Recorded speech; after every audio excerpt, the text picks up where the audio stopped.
you have to be willing to fight whatever comes through the door, you know? And you try to train for all this stuff, but some people are better at reducing that anxiety, that stress hormone, because they feel so confident in themselves.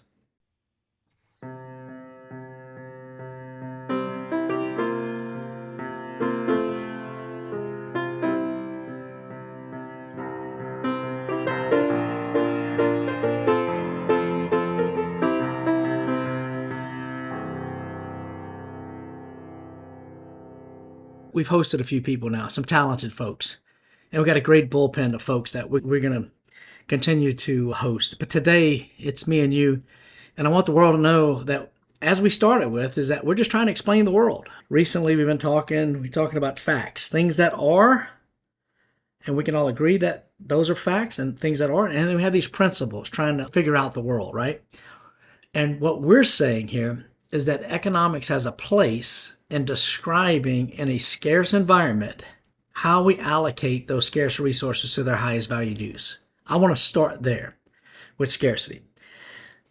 Now, where we're going is going to be uncertainty and ambiguity. But we see in using economics as a framework that we're constantly faced with an allocation problem. We have information and motivation that are driving those allocations. And then we have an execution iteration that you have to execute well. And we've buttressed that up against a production function where we have some scarce resources, where leaders are allocating them, and they have some shared common goal. So at the largest level of what we're trying to provide, and explaining how the world works and how human beings interact, how we lead ourselves, how we lead in our personal relationships, how we lead in our professional relationships. We're trying to use this economic framework to at least provide a roadmap of sorts, understanding that psychology, anthropology, sociology, neuroscience, all of that has so much to say within this idea of how we explain the world.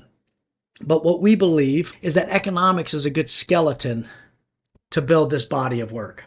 So we have scarcity, production function, the framework, allocation, information, motivation, execution. Then we have these principles, and we're calling it the playbook, right? These are first principles that are always at play. We can't tell you exactly how much to use. You have to diagnose and figure out. In that playbook, the first thing is you got to frame the trade-off well. And you're probably going to do that with some bit of marginal analysis. And you got to figure out what the incentives and motivations of your team and yourself are, right? The second three are us interacting with each other, okay? So then we trade. When we go into this trade, our assumption is that there's going to be a win-win, that you're going to have a W and I'm going to have a W. So that's the fourth one. Trade is a win-win. The fifth one is about information. And inside of information, prices in regular markets and free markets do a very good job signaling and incentivizing allocation of effort for producers and for consumers. Adam Smith called it the invisible hand, where everybody could work to their own benefit, but also benefit the larger whole. That visible trade-off of priorities is information. The last one is centralized, decentralized. What kind of organization are you running? What are the rules of the game? How have you set those up? What are the policies? Those policies are turned into culture. They're kind of defining the trade-offs and priorities that you are trying to establish in the market that you are setting up. Today, and Aaron is the expert here, what I'm happy about, Aaron, is that you see the world in a very clean way. We had a previous guest, Rob Shaw. He said, randomness is a lack of information about the system. Uncertainty, in some sense, is a lack of information about some future outcome. You have said that leaders create. And if it's being created, it means we don't know exactly what that future is. There is some uncertainty in there. The guys and gals that lead well reduce uncertainty and create a vision that before did not exist, moving towards something better. Well, I would say that the playbook, I see it as like these are the fundamental principles of how to optimize the tasks that you're already doing, right? Like the fact that we are already allocating and we're collecting information and we're motivated for certain things, and then we're trying to implement these plans we're making in our head, right? We're already doing all of that, and the playbook gives you the underlying principles as to how you can do those things best. Yeah. Right. A metaphor I think we're probably going to carry throughout this episode is that of a football coach. But your playbook is sort of your plan going into the game. It's the different plays you have ready to go, right? It is the underlying principles of what you know you're capable of doing and sort of what you plan on doing based off of what you know about the opponent. Mm-hmm. So today what we want to really dive into is the fact that we don't always do very well with just the playbook. And when we go about trying to implement some of this stuff, we may have these ideas or these best intentions, but stuff happens. And so you had said earlier that people reduce uncertainty, right? More effective people reduce uncertainty. And that's absolutely true, that reducing uncertainty sort of provides clarity in your predictions of the future. But the other thing, and I know we've said this before, but I'm going to harp on it forever, is that we really need to disentangle uncertainty and ambiguity. Mm-hmm. And of course, if you look through different definitions, even different fields of study, sometimes this gets weird. Some people distinguish between risk and uncertainty. So we have picked how we're going to define these, and it's in line, I'd say, best with the neuroscience and how neuroscientists try to understand people's brain function. And so uncertainty is that we may understand how weather works by and large. We understand changes in temperature and shifts in wind and all this stuff. But there's still always going to be quite a bit of uncertainty of exactly how it's going to turn out, right? Of exactly how much rain we're going to get, right? So there we would say that there's definitely this uncertainty. Ambiguity would be more about how well do we know how a change in the ocean's temperatures affects the weather cycle, right? Like we actually do have a pretty good understanding of how those connect. But in real life, we don't always have that same level of understanding between what we're going to do or what we want someone else to do and how it's going to lead to an outcome. And so that's the ambiguity. It's a little more subtle, I'd say, but it's everywhere. You can think of a metaphor where it's like uncertainties that you're going to roll a die and you know exactly how many sides it has. It has 6, and it's got equal odds of landing on any of those numbers. Whereas ambiguity would be something more like you have a bag of dice and they're different sided dice, and you're essentially going to pull one out and roll it at random. And at that point, it's not just that it's random, it's that you don't actually know the distribution of the dice within the bag, right? So in other words, you can't even predict how your actions are going to lead to at least some distribution of outcomes, okay? Yeah. So I want you to hold on to that metaphor a little bit here, because uncertainty and ambiguity cause different problems in us. Like we can actually draw on quite a bit of good neuroscience that's occurred since MRIs came out. So over the last 20 years, we've been able to really, and by we, I mean the neuroscientists, they've been able to show that our brain responds differently to these two problems, where uncertainty can often have this effect of even increasing our dopamine, where the anticipation of what could happen. When I was a kid, I did piano competitions, and you could know how well you prepared, you could know how well you did, but you didn't know exactly where you were going to fall on that scale in the end. So there was this sort of like anticipation, this excitement of like, man, you know, where's this going to end up? And so that's normal. And by normal, I mean it's motivating by and large. Whereas ambiguity is the opposite. When there is more ambiguity, what we mean is that it would be like me trying to practice piano for a competition, but having no idea how my practice every day would prepare me for the competition. So it would be like not knowing even how the judges are going to evaluate you. Are they going to evaluate you on your accuracy in terms of your notes? Are they going to evaluate you on how musical you are or how different your interpretation is or something like that, right? If you have no idea what any of that's going to look like, then it doesn't really matter what you do for practice because you have no way of connecting what you're doing to what the outcome is going to be. And so that's very demotivating. It reduces the dopamine, it increases cortisol, and it triggers more of this fear, more of this anxiety. And in fact, ambiguity is tied to a lot of this increases in cortisol. Yeah. But the other part of this is that ambiguity and uncertainty are processed in different parts of the brain. And it also turns out that people have different levels of tolerance for ambiguity. And so a higher intolerance for ambiguity often shows up in people with anxiety or depression or even OCD, where that intolerance for ambiguity is really leading to a lot of these anxiety-ridden disorders, okay? And so that's why I really want to harp on this issue of there's a difference between the two, and it matters because how your body and your brain respond to them is different. Yeah. Just to capture what you just put in front of us, like, I mean, you've seen DraftKings, right? This betting website? Yes, yeah. It's going through the roof right now. There's some risk-seeking people in the world that love the uncertainty. They get a dopamine hit.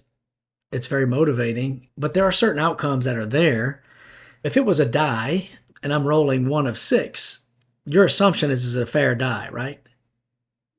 And when I say a fair die, is that there's a 1 in 6 chance that any one of those sides would go, right?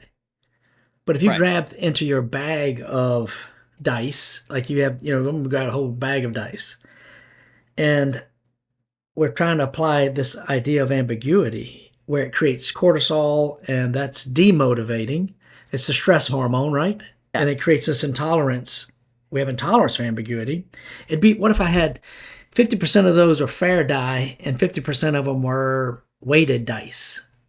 Is that a fair example? Like, you don't know where the weighted dice. So like, if I would even take it to the production function, let me just pull it back to the production function. I'm allocating scarce resources, given some information. There is some uncertainty about the outcome, but in the case you're talking about for ambiguity is that I can't understand the production function because I can't make the connections if it's an ambiguous world, right? That I'm rolling unfair die at times.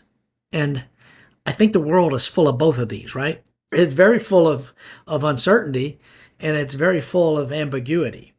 So I would say this, like in special operations, that in the military sense, right, is that you have to be willing to fight whatever comes through the door, And you try to train for all this stuff, but some people are better at reducing that anxiety, that stress hormone, because they feel so confident in themselves.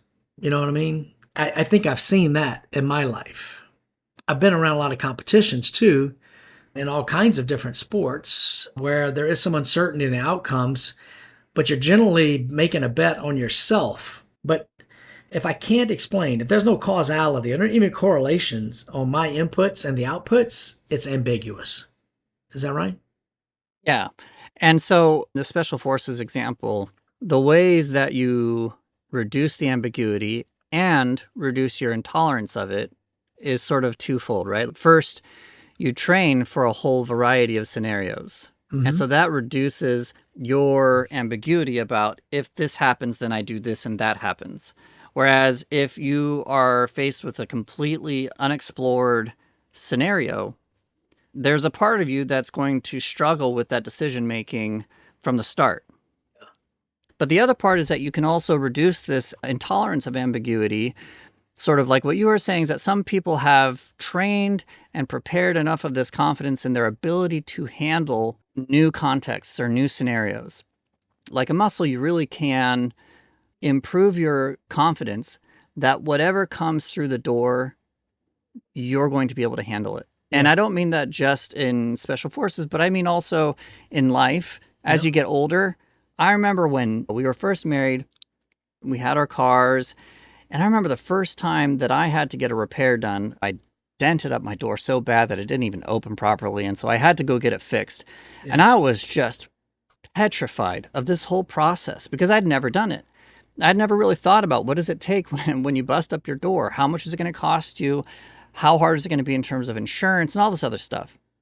But now I've done this long enough now and enough times where I know how this is going to play out. But even if it's something different that I've never faced, at least I know that it's going to be fine and that I'm going to be able to handle it. So that's reducing my intolerance for the ambiguity in terms of these life scenarios. And so professionally, this happens. In our teams, this happens. You can just gain enough experience to where you have that confidence and that ability to tolerate these ambiguous situations.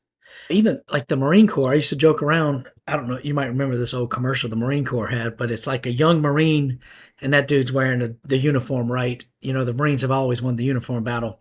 But what he's attacking in his really nice uniform, looking really good, with a saber is like this lava monster.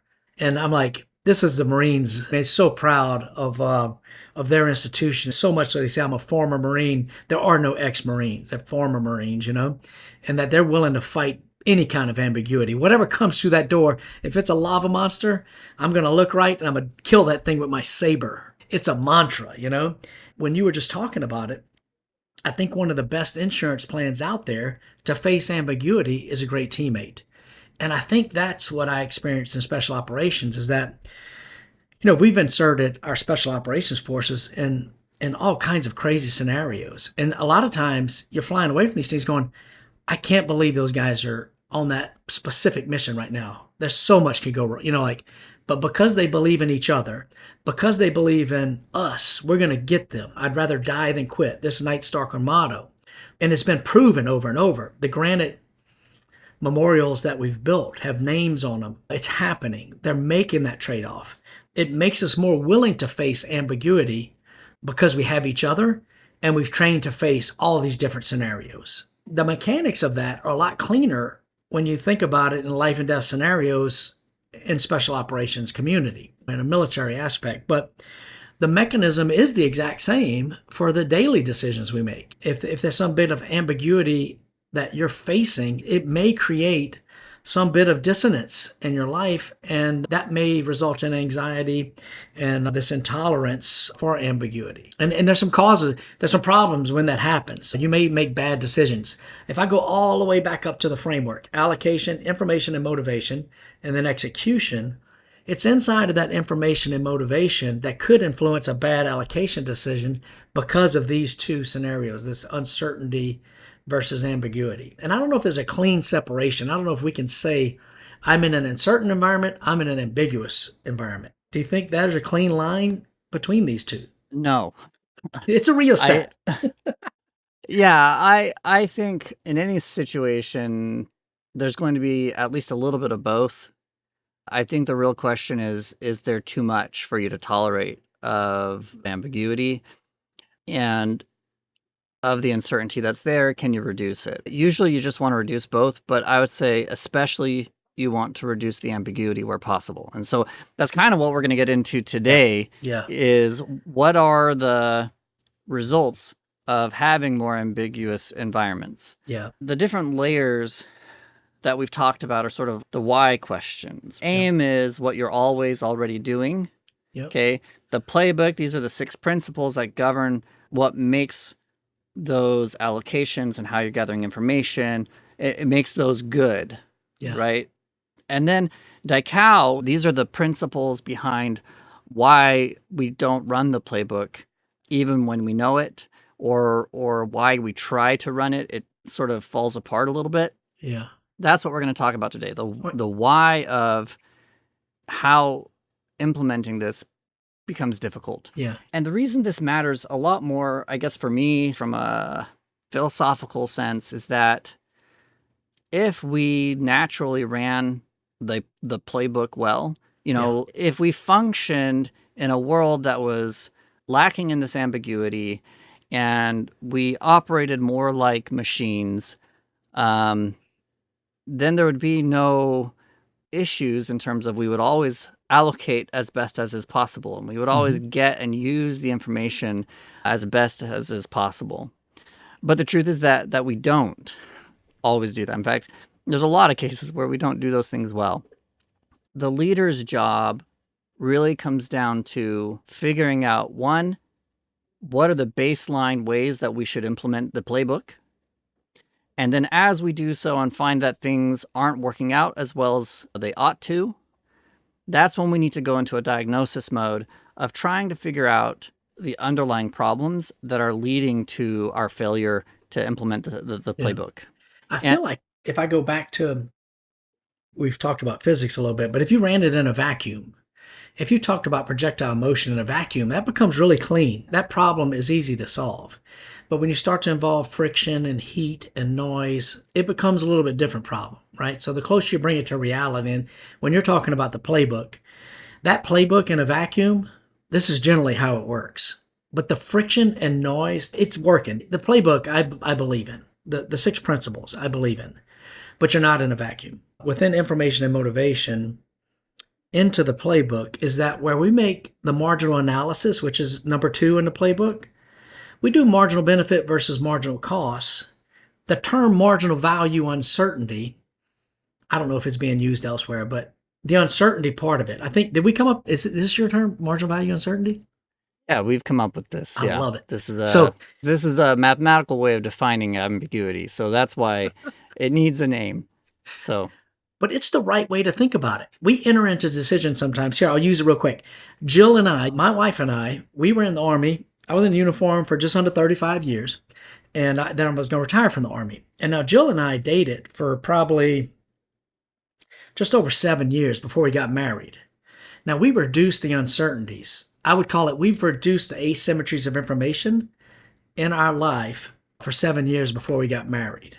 It was a good allocation of my life to her and for her to me because we knew each other for 7 years. We reduced the asymmetries of information about who we were and what we were committing to. One clean example, and that's been really good. Okay, we have had a similar shared outcome and we've done it. So the marginal benefits and marginal costs of that, the marginal value uncertainty, we tried to reduce. This has been a success story. When I retired from the Army, you were part of this. It was happening in front of you, Aaron. I said I wanted to do the Great Loop. And Jill said she wanted to do the Great Loop. Now, at this point in our lives, we've been together for over 30 some odd years. And we said we're going to buy a boat. And the marginal benefit seemed greater than the marginal cost to us. We did. We dumped money in the boat. We dumped all kind of effort into the boat. And then when we got to doing it, what we realized is that the marginal benefits we expected were not greater than the marginal cost that we totally underplayed. So the marginal value uncertainty was alive and well, and we made an allocation decision that was a poor decision. And down that pathway, when you realize that you're on the wrong pathway, it feels wrong. The dissonance just starts to get greater and greater, and then you recognize your marginal analysis was bad. You made it in a vacuum. You thought you knew everything, but guess what? It's not all dolphins, rainbows, and margaritas. It's a broken fuel pump. It's a leak, not at the bottom of the boat, but a leak on top of the boat that I can't find anywhere, and it keeps dripping in our bed. There's so many things that go wrong, and it wasn't what you expected. But I made this allocation decision. Now the question becomes, is sunk costs, am I willing to suffer the transaction costs? Do I have the courage to look in the mirror and go, all right, this has got to stop, So one just small example in my life of marginal value uncertainty being way greater and me thinking that the marginal benefit was greater than the marginal cost. So for me, this is alive and well in the fact that there are companies out there, there are relationships out there where you think it's going to be good and then it starts to go bad. And I'll stop there and just say this. If you don't execute well and you don't learn quickly and reduce these uncertainties and reshape your life and your allocation decisions in that big framework, then you're going to be misallocating resources your whole life, and it's not going to be great. What I like about this, though, is that even though you may not have known the marginal benefit and the marginal cost exactly, you were willing to experiment on it. And you were also willing to pull the plug if it turned out not to be the right fit. That's right. And I can imagine myself, if I was looking at this decision, I would spend forever researching and learning all the things about owning a boat and the complications and the benefits and all this stuff.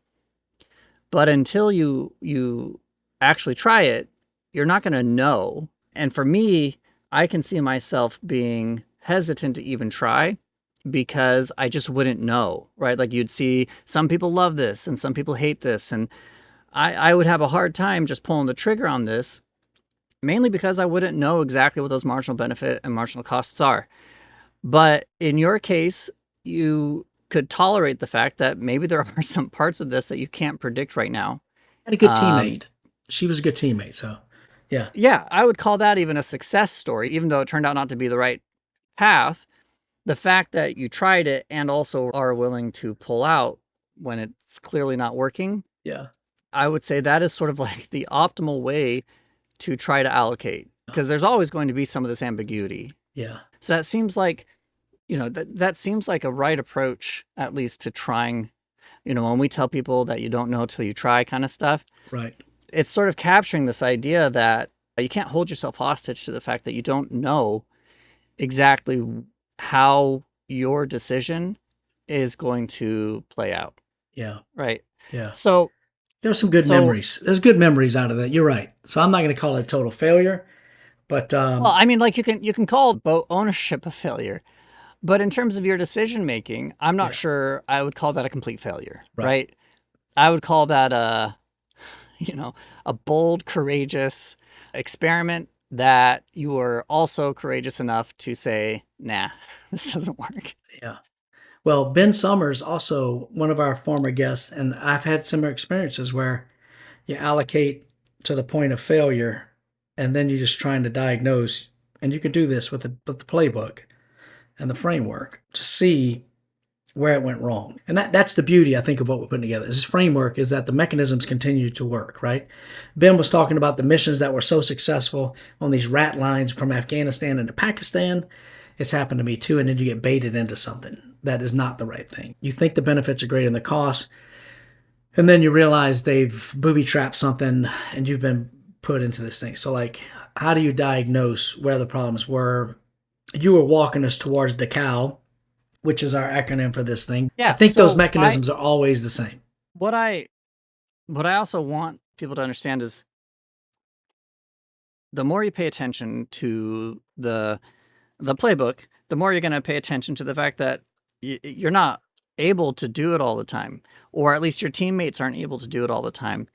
You might say, in this company, we're going to try to implement this culture and this policy of keeping clear information visible for each other. And you might go about doing this and you realize that either it's not working out the way you expected, the information's difficult to aggregate, or it's difficult to convince people that they should take the time. Maybe people hate the bureaucracy, or there's some other frictions that are coming up here that are making this work less well than you'd hoped. And so really what this is now about is diagnosing where those frictions are coming up. The first thing that we discuss is we have this acronym. It's not the most beautiful acronym, but it's DICAO, which is DICAO. Yeah. And the first one that functions as a very common symptom of ambiguity is discord. And so when we think of discord, or at least when I think of discord, I think about strings on an instrument that are not tuned well to each other. And so when you play this note, it's got some weird issues that maybe you can't put your finger exactly on which of those notes is tuned poorly, but they're not working well together. This shows up a lot when you have put in place this effort to correctly allocate things, but you find that people on your team or yourself aren't actually allocating well. And there's some aversion to allocating towards avenues that have more ambiguity in them. So a good example of this really just comes from investment markets, where you invest in the safer bet or even invest in the risky bet instead of allocating sort of correctly across these things to minimize your overall exposure. Yeah. So, second here. Sometimes the short run, I think I see this, I think I saw it yesterday, honestly. You lose an employee who's making a decision because another company has offered him a little bit more in pay for a single job that's going to last for like 3 months. So it's more certain in the short run, but actually the long run decision doesn't agree with that. So it sometimes brings us to the more certain but less beneficial outcomes. Is that a fair statement? I would be careful with saying more certain outcomes and focus a bit more on the thing that has the more certain marginal value. Yeah, that's right. And so if you're thinking about somebody who's not very forward looking and is only really thinking about the next couple months, making sure that they have enough money, that's where that comes into play, is that they know for a fact that this is going to provide more money for the next 3 months. But they should also be able to think beyond that. And so the long run becomes more ambiguous. It's very unclear how my daily efforts today are going to play out 10 years from now. And so the long run is quite ambiguous. Yeah. And so yeah, I think this is a very good example of discord, where they may have a long run plan in their head of the lifestyle they want to live. Yeah. But this decision seems to only emphasize the short run. Right. So Right. so that's definitely discord. So a good example of this also comes from education. My wife's a teacher, and she goes through a lot of school to learn very effective methods for teaching. And in fact, these are well studied and well known. There was this whole effort in Washington, D.C. to implement these very high stakes performance incentives.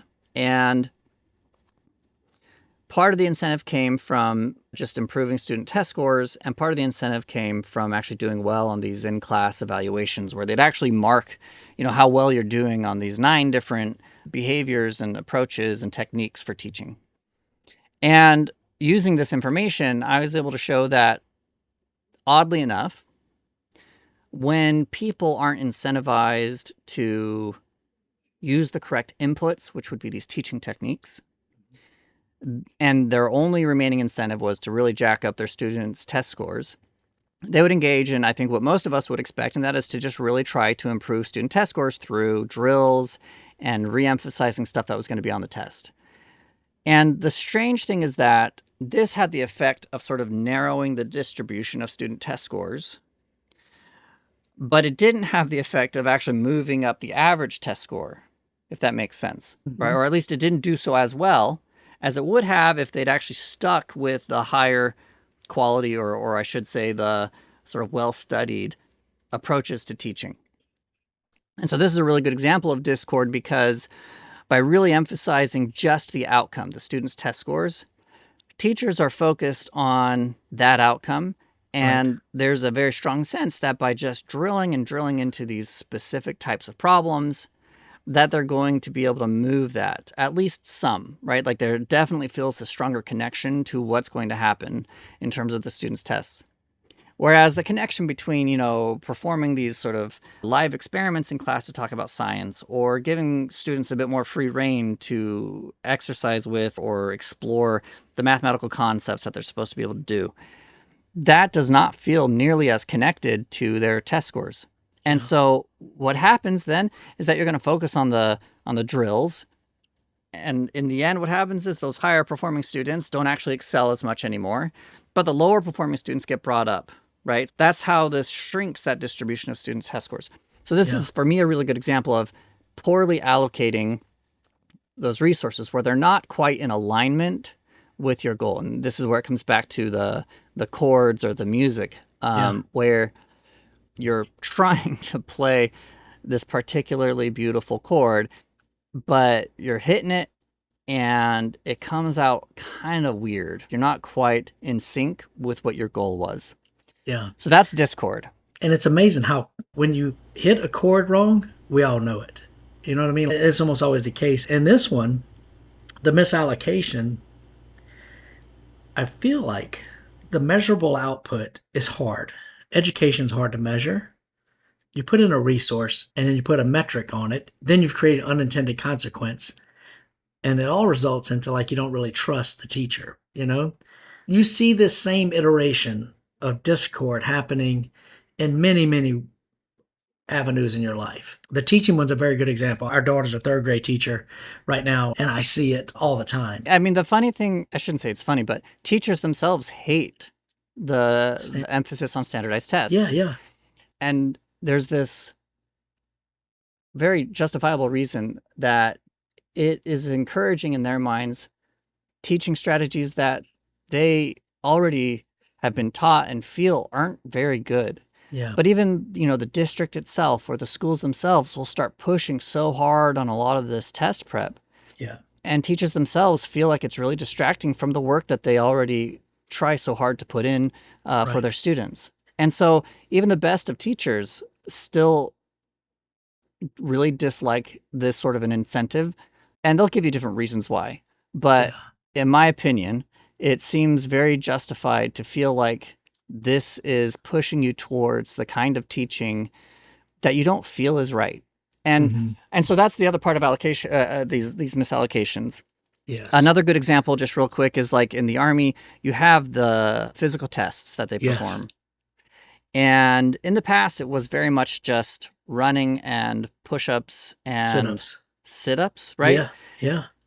I mean, they've actually changed it in the last few years, and that seems great.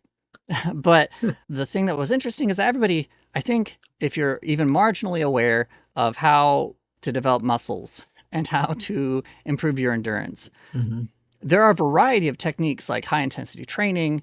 There's also weightlifting, all these other things that are actually going to be very effective in terms of the amount of time you put in and the outcomes you're going to get, right? Weight training is going to improve your push-ups potentially much faster than just doing a bunch of push-ups. That I can't say for sure because I actually enjoy doing push-ups. But the thing that happens, though, is that all the companies then end up training for these tests by just doing runs and just doing sit-ups and just doing push-ups, even though there's this whole world of other approaches that are much more effective at preparing. Right.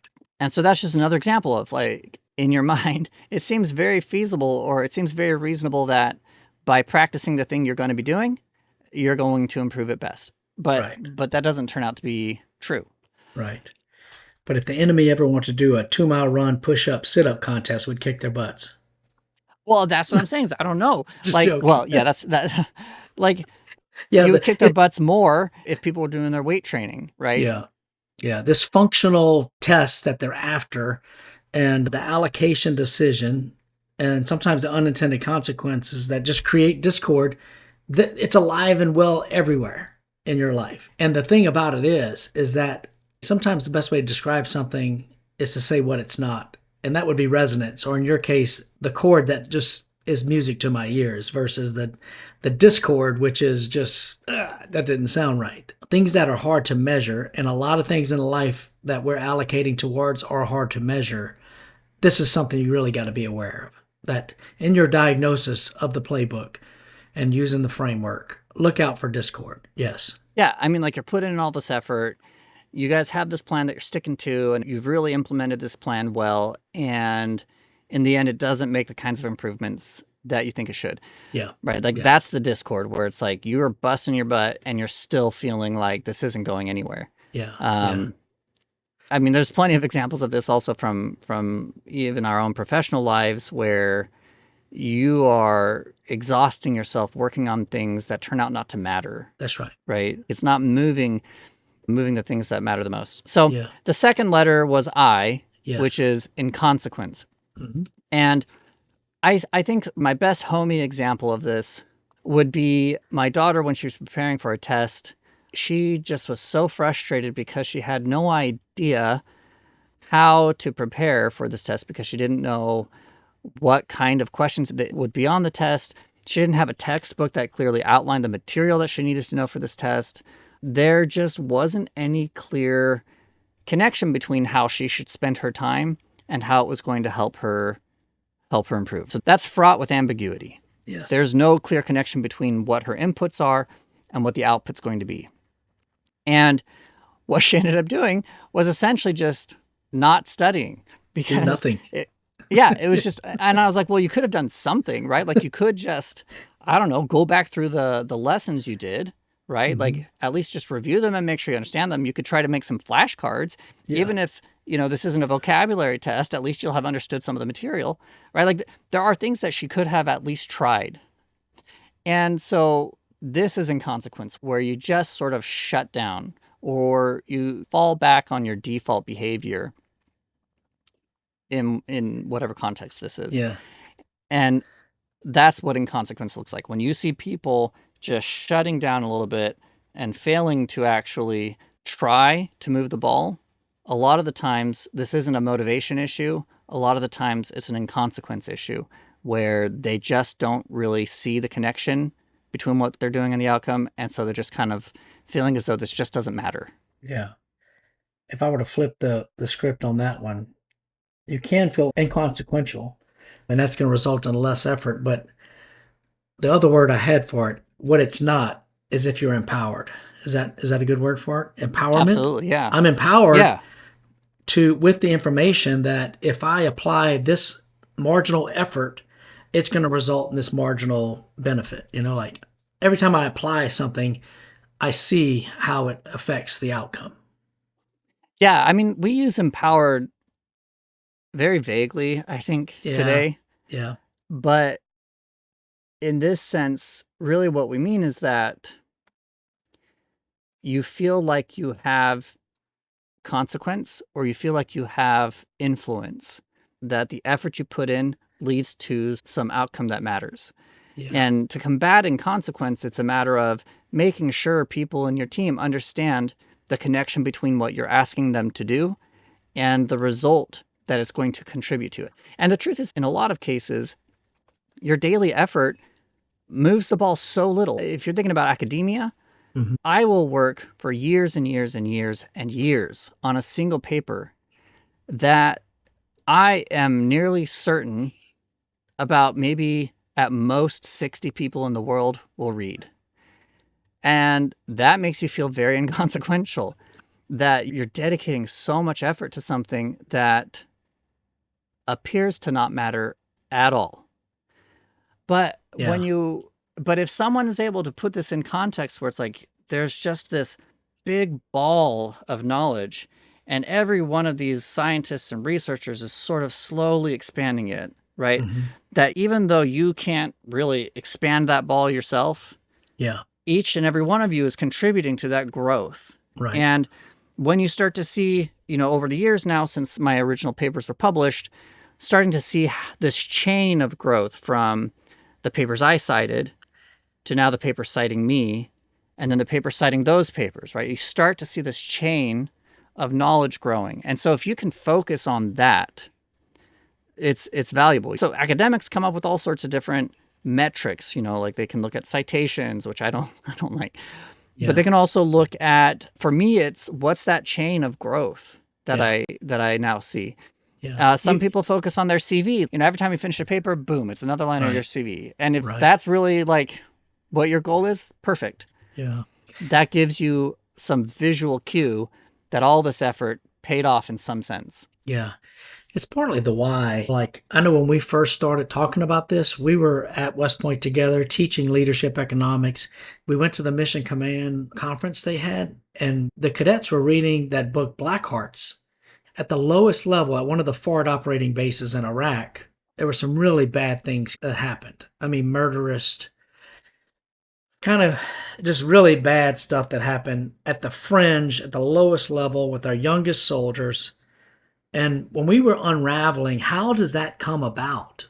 How does this happen? Because these kids did not join our military to end up in that scenario. You know what I mean? Those kids joined with all the right reasons. And somehow or another, at that point in their experience in Iraq, in this extremely adverse combat tour, I think we came up with this word, inconsequential. They felt inconsequence. They could not explain how they were affecting anything, nor what their futures looked like, how they would exist. And I think that's where we got inconsequence. Yeah. I also thought a lot about it from stories of Vietnam and stuff, but that particular example is both it's heartbreaking. Yes.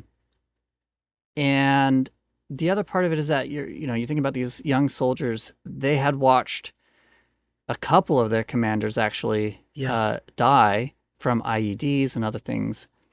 Yeah. And because of their position, there seemed to be nothing they could do or were doing to change that.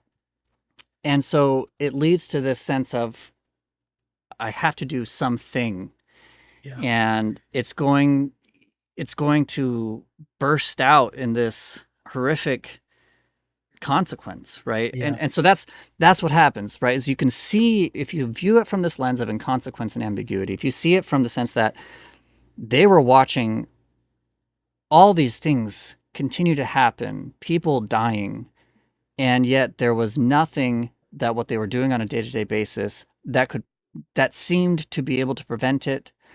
And they didn't seem to connect what they were doing by holding this base, how that was connecting to a much larger mission.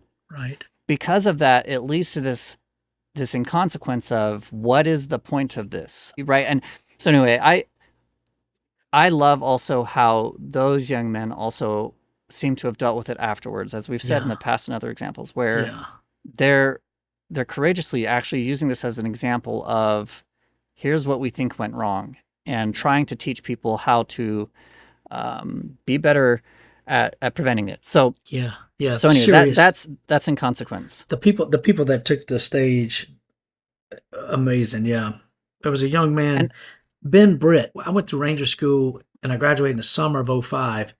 And Ben was one of our econ students at West Point. He was in my platoon in Ranger School, and he was one of those leaders you're talking about.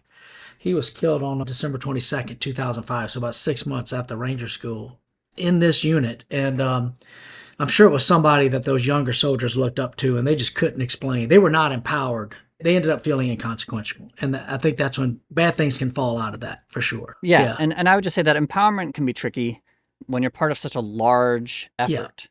Empowerment is tricky. And so that's where it's necessary to create a clear connection between what you're doing and this larger effort. That's why I say, like with academics, it is very difficult to keep in mind that what you're working towards is a very large goal that's been going on for hundreds of years. Yeah.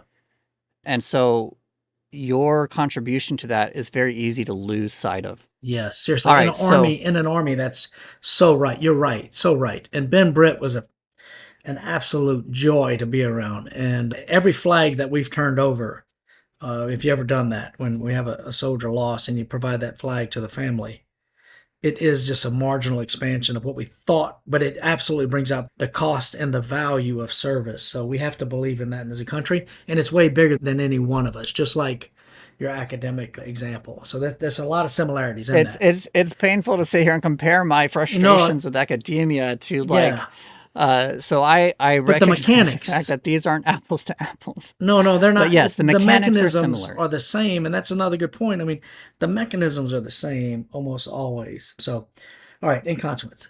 The C. Let's go to DICAO C. Yeah. Complexity. This one I think is actually a little easier for people to recognize. It's often referred to as something like paralysis by analysis. And in fact, we talked about it with Ben Summers as well, where as you try to take in and consider all the different dimensions of a decision, we can actually show you're making worse choices than if the set of options had already been reduced. Right. And in the underlying mathematical model of all of this, there's a really natural way that this falls out. But the point is that complexity is part of the problems of ambiguity, that if you have a lot of different options, and it's not just options, if you're considering a decision that has 20 different dimensions that you're trying to hold in your head all at once, this becomes a problem. When you're buying a new computer, I mean, now it's not so bad because most of the computers are actually quite similar. But I mean, back in the late 90s, early 2000s, I was obsessed with trying to figure out what is the best price for what you were getting out of a computer. And I was building a computer, and you would just sit there and you'd look at all these different things. And you're like, okay, how much additional value am I getting from this more expensive video processor based on the dollars? And could I actually get more personal value if I had actually just increased the RAM on my computer, right? Like that kind of a comparison. If you're considering all the 10 different dimensions of a computer, that becomes very complicated. Right. And And so if someone had just said, Aaron, guess what? It doesn't really matter. All you need is a good processor, a good video card, and then a sufficient amount of RAM, and find the cheapest one. Okay, that would have helped, right? It's like 3 things that matter, go. Yeah. So the leader's job in this case is also to help reduce the ambiguity. Each new dimension is invariably creating more ambiguity. The more dimensions or the more options you're providing invariably creates ambiguity. In the book Thinking Fast and Slow, they talk about how they have like decoy products that are poorer quality and higher cost.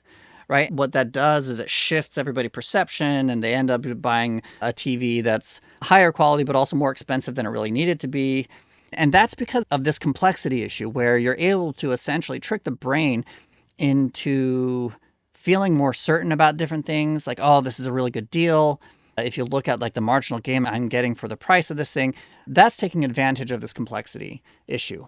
And so the leader's job is to reduce that complexity to the most important dimensions. And the way you think about the most important dimensions is dimensions that have high marginal value, not relative to their cost, but the ones that matter, right? They have high marginal value and low ambiguity, right? Like those are the ones that you need to focus on. And you can think of this as the ones with low ambiguity are the dimensions that are most within your control often, and the dimensions that are going to have the largest impact in either direction. Okay, so those, you narrow it down to the most important dimensions like that. Yeah. And I think we try to do this naturally. Well, first of all, we know we're worse whenever we have too many decisions. I think Barry Schwartz wrote this book, The Paradox of Choice, and that it's how nowadays, because you have so much choice, it's resulting in more anxiety, more regret. He talks about salad dressings. There was only 3 salad dressings when I was growing up and when he was growing up. And I never remember feeling regretful about a salad that I had, you know? And now he says there's like 187 salad dressings in his grocery store, and he's still waiting to get to the right one. Like every time he tries one, like, oh, it could have been better, you know? So getting it into the right set allows us to make better decisions. And, you know, Thaler and behavioral econ stuff has talked about nudging people or decreasing the choices to get them in the right condition. But that can also be seen as kind of too paternalistic. Like you lose your freedom when we do that. But this thing it's a leader's responsibility. It's your responsibility as you allocate these resources and try to get to the right information. If I had to flip it and I go from complexity, if I want to decrease the dimensionality of it, I'm thinking simplicity. I'm going to make it simple. When you go to simple, it doesn't mean that it's any less effective. It means that they've done exactly what you said. They went to the ones that are weighted the greatest with the least amount of ambiguity. I think that's what the flip side of it. What is not complexity is that it's simple, and I've got it in the right 3 choices. Every military in the world, the military decision-making process, we always go to 3 courses of action. It's almost always 3 courses of action. We got 2 that we're really deciding on, and we got to throw away. Like the third one is almost always a throwaway. Also, and there's reason for that. The staff is trying to get that into a feasible option that the commander can choose, and you're framing a trade-off. Again, back to the playbook, right? We're framing a trade-off, and we're doing that by trying to reduce complexity and increase our understanding on this next marginal input. You know, as always, keeping track of the point of all this is to say that you've got the playbook, you understand allocation is important, you understand that you should be optimizing marginal value versus marginal cost. Yep. But this is going to impede that process. Yes. Right. Right. So the A in DICAO is absence. I think your and Ben's example in our previous episode is a good one of absence, where they were having these successful missions and it was working really well, right up until the point where it really didn't. Yeah. And we had talked about more about this with him, but part of the problem is what we would call absence. And that is failing to recognize that the production function is dynamic. The production function itself is changing. The world is changing. We often talk about you just get comfortable in the success, but this really is a problem of the world is changing. It's not that your formula for success was wrong. It's that the world is changing. your enemy is adapting, or your competition is adapting. And so it becomes a requirement to actively and purposefully try to gain the information and testing and trying out trying to figure out how that production function is evolving over time. The example that I love, and the younger listeners won't get this, but you and I do, where we used to go to the video store and rent movies from Blockbuster. And that was the way you did it. That was the way you always did it, and it seemed like that was the way you were always going to do it. Is that you would go to the store, you would rent the movie, and then you'd pay a bunch of late fees, and then you'd get the next one. Yeah. And of course, I don't know the inside scoop. I don't have information on exactly how the meetings at Blockbuster went, but as Netflix started showing up, where you could get your movies by mail. Now, again, a lot of you probably only know Netflix as an online streaming, but it originally started off as mailing you DVDs. That's right. So they'd removed that main part of friction of getting to the store and also returning it and paying all these late fees. They'd removed a lot of these things that frustrated people with renting movies in person. It seems as though Blockbuster might have been sort of trapped because it had all these brick and mortar stores. In fact, Blockbuster even had some sort of a subscription thing, kind of like Netflix. Yeah. But the point is that for whatever reason, they were unable to adapt sufficiently to compete with Netflix on this mail service where you could mail your DVDs in and out. And it seems to me like, and again, this is like sort of armchair economist where I'm just looking back, but it seems to me that the real value of Netflix came from not having these late fees. You could keep it as long as you wanted. There was no friction of going to the store. So Blockbuster had figured out a way to remove those frictions. Then they might have been able to stay in touch. But again, I don't actually know. I was quite young when this happened. I think Kodak developed digital photography. Another good example. Yeah, in like Kodak the 70s. They were the ones that started the thing that was going to kill them, and then just kind of missed the boat on it, Didn't realize the environment had changed. I mean, right now, Uber stock has been going down. I rode in a Waymo, Aaron, maybe 2 weeks ago, out near UCLA. I think Uber right now may be absent to what's happening around them in the market. Now, maybe I'm wrong. I don't know. We'll see what happens. But I know the stock has been falling because people feel like they're the next Blockbuster. They're not changing.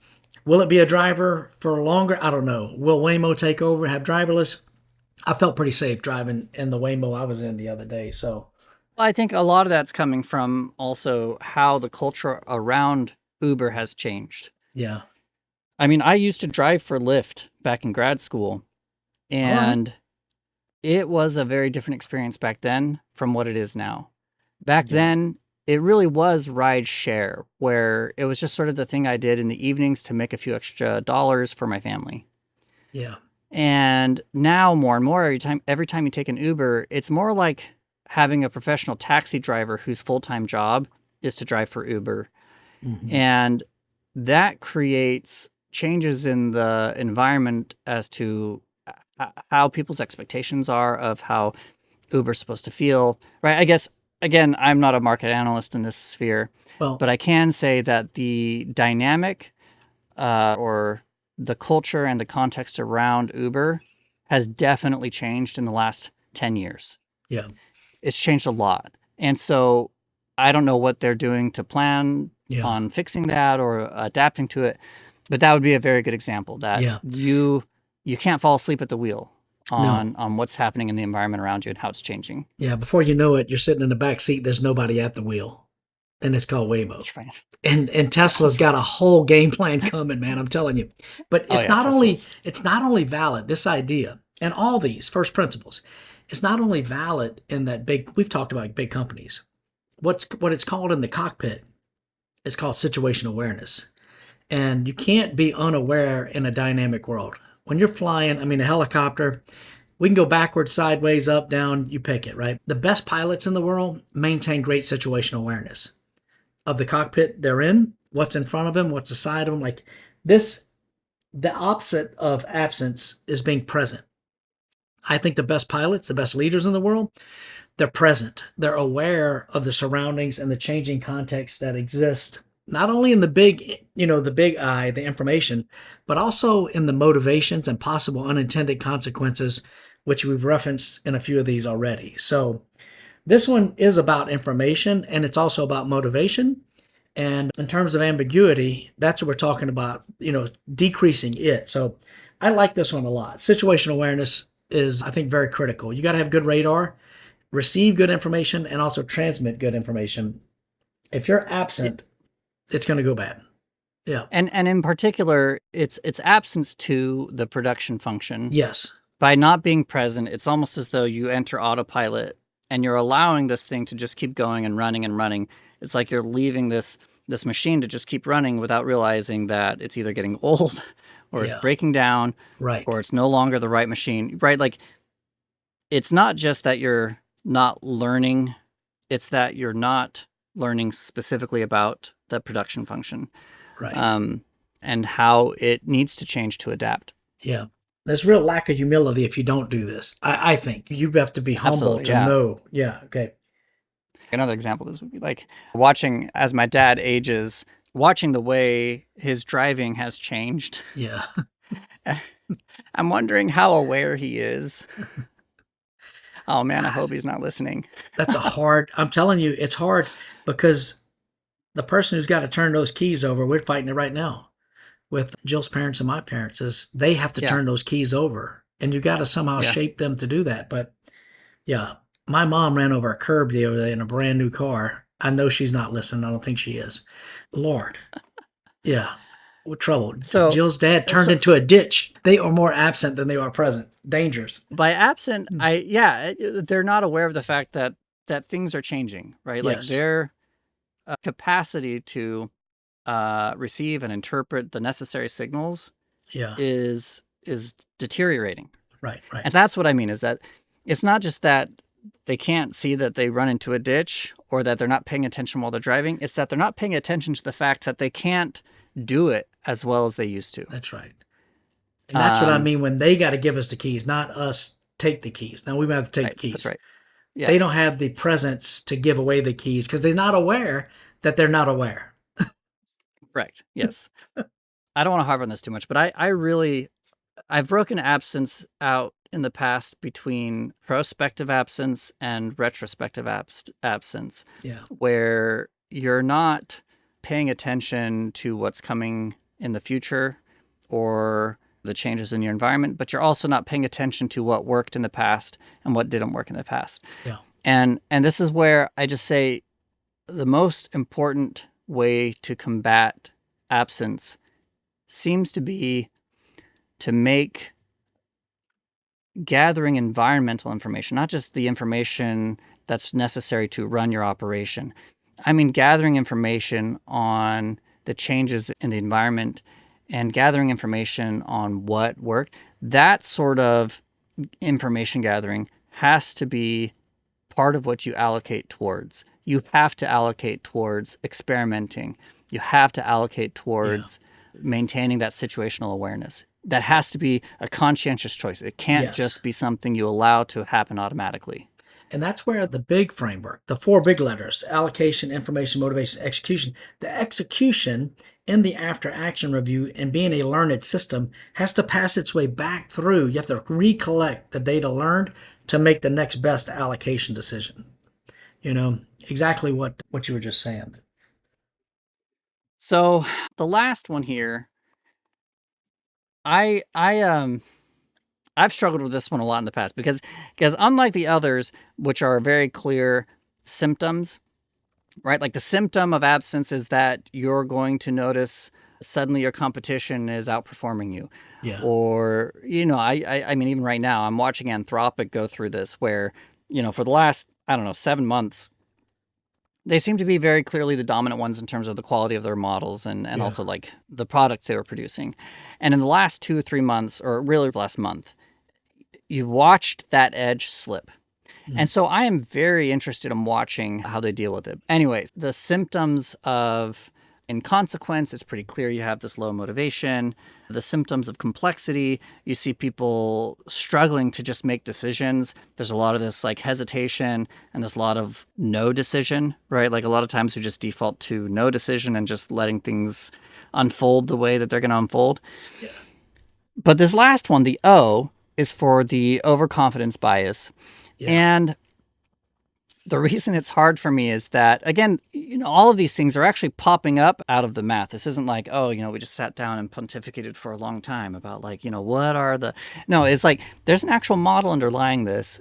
And if you go through and try to figure out, okay, what are all the ways we can mess up people's ability to allocate or make their decisions or to motivate each other, if you really look at this model and trying to figure out, like, how can we break this? One of the ones that comes out here is if people are overconfident, what it means is that they refuse to deviate from what they perceive to be the marginal value. In other words, it's as though you refuse to accept that you may not actually know what the marginal value is of a particular dimension of a choice. And the reason this is frustrating for me is that sometimes this can be helpful. It's helpful because it removes that ambiguity in your decision-making because you've just essentially ignored it, right? And so that's why sometimes this can be beneficial. Like a lot of times we see this idea of this confidence of being empowered almost, where we see leaders who are quite confident and sometimes they're wrong, but when they're right, it just hammers through. And so it's a trickier one because, again, sometimes there's value in just setting aside the fact that you don't know the production function perfectly and just deciding what it is and running with it. The problem is when it comes to two things. The first is if you run that and you just go, if you fail to recognize that maybe it didn't quite work out or that you were wrong, that's this overconfidence where you really fail to recognize that, you just ran with this, but you sort of run with it with your eyes closed. You're just like, we're just going to bolt through this. And you refuse to recognize that, oh, this actually wasn't like the best path. And then the other thing is that it inherently has bias, where if you have the effect of a certain input has on your outcome, if it naturally has this sort of fuzziness to it, but you decide to just pick one, right? Like, in other words, the additional value of an extra, 8 gigabytes of RAM in your computer, it's very difficult to put down an exact number on the value of that for yourself. And so there's sort of like this range of possible ways. It could make you happier by 1, or it could make you happier by 10. And it's like, well, I don't really know. If you just say it's going to make me happier by 7, that's naturally going to have bias. Again, this is just some of the consequences of having this confidence. And so, like I said from the start, this one's difficult for me because there's a level of confidence that is valuable and necessary. But it becomes bias and, frankly, stupidity when you don't look back and say, I'm glad I made that choice and I'm glad we just ran with it. But in this case, I could have done it better by shifting in this direction. Yeah. And this is why, like, your example of the boat is one that I like, because I wouldn't say that you were overconfident, but certainly you just said, this is what we're going to try. We're going to do it and we're going to go. Right. And that sort of like clears out the paralyzing effects of the ambiguity. Yeah. But if you had forced yourself and Jill to just stick with it, right? Yeah. It's like, no, we knew this is what we wanted. We knew this is what we were going to have. And you just refuse to look back and just say, oh, okay. Like maybe we were off by a little bit here. Then that just becomes stupidity, and it becomes sort of this persistent bias, which you don't want to have. Yeah. So I would have been seriously absent. I would have been seriously absent because part of that is receiving the signals from your teammate, and she's pretty tough. She never said, let's not do this, but it required me to say, this is a sunk cost. We're going to get out of this thing. So, yeah, I think that when you're talking overconfidence, and by the way, for the world out there, there is a very impressive textbook that Aaron been teaching this leadership economics class at West Point for a while, and the model that we have built. I'm amazed when you play the piano in front of me. I'm amazed when you sit up there and do the math for me. I just want everyone to know is that there is a strong mathematical model that sits underneath all this. And these are the big logs in the fire. Specifically for overconfidence, to me, it becomes a lack of humility that can be detrimental to the outcomes. The unit, the team, no one should have to suffer through your lack of humility. Because what it does is it puts the you in front of the mission, the overall shared outcome. And if you're not learning from mistakes, if you're not exploring and exploiting, if you're failing to recognize nuances, then you're not building good information. And a lot of times, this trade off, you're right. I mean, General Dempsey used to say it, that we have a bias to act. And sometimes you hear people say, in the absence of further orders, what do? We attack. Now, that may be the wrong thing, but generally, leaders are willing to act on information that may not be complete. And I think there's a lot of good in that, and all this is nuanced, and all of it has an equilibrium. But you need to understand that you could bleed for it. Yeah, you can bleed for it, but your soldiers expect you to use them efficiently. You don't need to do the frontal assault if you can take this another way, you know? So I think what happens a lot of times in an overconfidence world is that you can always just bleed for it, but that's not the right way to get this done. The right way to get things done is to efficiently use the scarce resources you have and allocate them well. And that's connecting the execution with the allocation and then also feeding the right information and motivation out of that thing. Now, the flip side of this is a hard one on the flip side because it's definitely not underconfidence. We're talking about overconfidence bias. What we are talking about, in my words, as I tried to describe this, Aaron, is that we needed to have a balanced confidence, a confidence that comes with preparation and that also knows that I have some biases and I have some simplifying assumptions. If folks look at the playbook, that last paragraph, it's not one of the six, but it's just a final disclaimer paragraph. It's talking about this, that this is a messy reality and it requires a balanced confidence and informed confidence from great leaders, not only in your professional relationships, but also in your personal relationships. So that's all of them, man. That's the DICAO. Yeah, discord, inconsequence, complexity, absence, and overconfidence. And we're saying these are the symptoms of some ambiguity and uncertainty that is a rheostat of sorts, that is a lack of information and maybe motivation that you're trying to increase so that you can create better win-wins. You can create a better shared outcome. Do we believe that you can get rid of all these? No. Exactly. Ambiguity is always going to be there, but I am 100% confident that you can always reduce your intolerance to it, and you can also reduce the ambiguity through some of the things we've talked about. Like, you should always be able to reduce that ambiguity and improve your intolerance to it. Yes. I think that's a critical thing now to talk about. And the math has pointed us in this direction. The economic frameworks have pointed us in this direction. And I love that we have this DICAO. And I think our next steps and something we've talked about is treating these symptoms. We don't have to get into it on this episode, but I would hope that our next newsletter that's coming out, we're going to address some of this stuff, and folks should look forward to that. You'll have the transcript of this. You got this interview, but in the newsletter that has come out, you saw why economics. You saw us explain the framework, allocation, information, motivation, execution. You saw us explain the playbook. And then this should be, I think, if I'm not mistaken, Aaron, our next newsletter is going to talk about uncertainty and ambiguity in the DICAO. Correct. Yep, that's the plan. And I think what we're trying to establish now is sort of a clear process that uses these principles. We've started with the AIME framework, and now we just keep unfolding layers of how to do that best. Yeah. And that's the task of leadership. I think the right place to end this is with the confidence that, one, all of these are principles.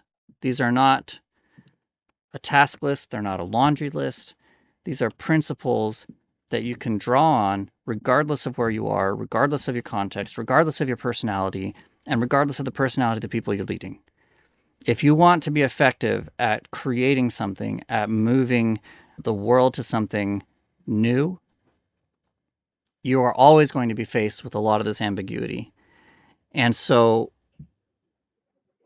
the leader's job is to be able to spot where it is and understand its consequences, and then also to prepare their team for it and reduce it as much as possible. And I'm 100% confident that that is always possible. There are always incremental gains to be had there.